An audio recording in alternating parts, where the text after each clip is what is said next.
YS Jagan చెల్లెలు షర్మిల గుర్తుందా? రాజన్న బిడ్డను వచ్చినానంటూ కీచు గొంతుకుతో వైఎస్ అభిమానులను అలరించింది. అన్న జగన్ వదిలిన బాణాన్ని తానంటూ జనంలోకి దూసుకెళ్లింది. అక్రమాస్తుల కేసులో జగన్ జైలుకు వెళ్లడంతో పార్టీని సజీవంగా ఉంచేందుకు జగన్ తన తల్లిని చెల్లిని జనంలోకి పంపారు.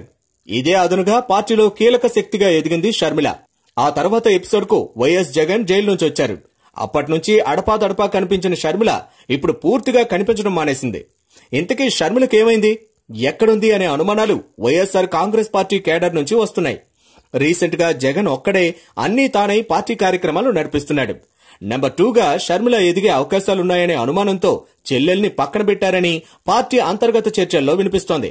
మరోవైపు వైఎస్ జగన్ భార్య భారతి వల్లే షర్మిల పార్టీకి దూరమైందనే వాదనలు వినిపిస్తున్నాయి.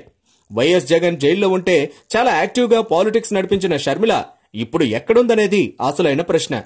వైఎస్ఆర్ కాంగ్రెస్ బలోపేతం చేసేందుకు జగన్ రాత్రనక పగలనక కష్టపడుతున్నారు. ఈ సమయంలో తాను వదిలిన బాణం ఉంటే గురి తప్పకుండా ఓట్లను కొల్లగొట్టేవాడు.